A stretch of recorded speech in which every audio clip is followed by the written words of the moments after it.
Hi Beshies! Hello everyone! Kat Vlogs here of TPY Creator Hub.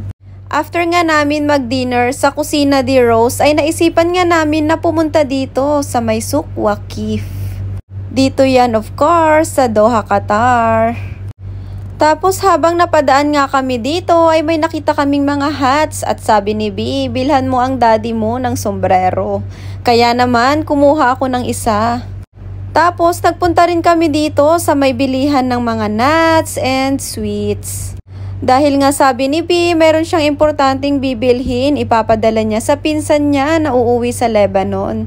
Ipapadala niya sa Lebanon kasi nga uuwi ang mami niya at saka daddy sa kanilang bansa, galing ng US. Nakakatuwa nga at sobrang daming pagpilian nga ng mga nuts. Iba't ibang klaseng mga nuts at iba't ibang klaseng mga sweets, cornix, at marami pang iba. Of course, meron din silang mga chickpeas at saka raisins. Nag-order nga ako dyan ng chickpeas and syempre ang paborito kong pumpkins. Meron nga din silang chickpeas na matamis at saka meron yung maanghang. Tapos nag-order ako kasi sabi ko, ipapadala ko nga sa anak ko sa Pilipinas dahil plano ko magpabagahe, mag-send ng box bago magpasko. Meron din pala silang mga available na mga raw peanuts. Alam nyo ba, napakagandang i-mix din yan pag mahilig ka kumain ng salad, beshies. Napakasarap ngang i-mix din yan sa salad.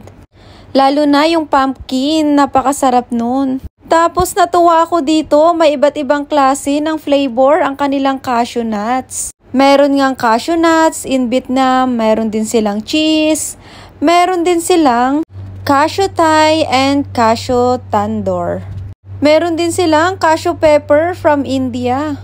Kaloka naman yung cashew dito, mga beshies, iba't ibang klase ng flavor.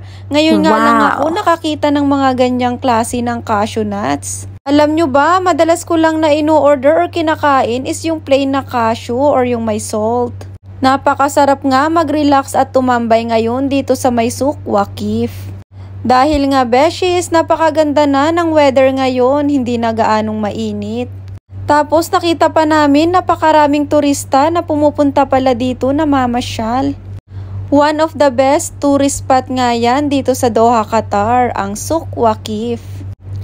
That's all for today. Thank you for watching. Don't forget to share, comment, like, and follow for more. Okay, bye!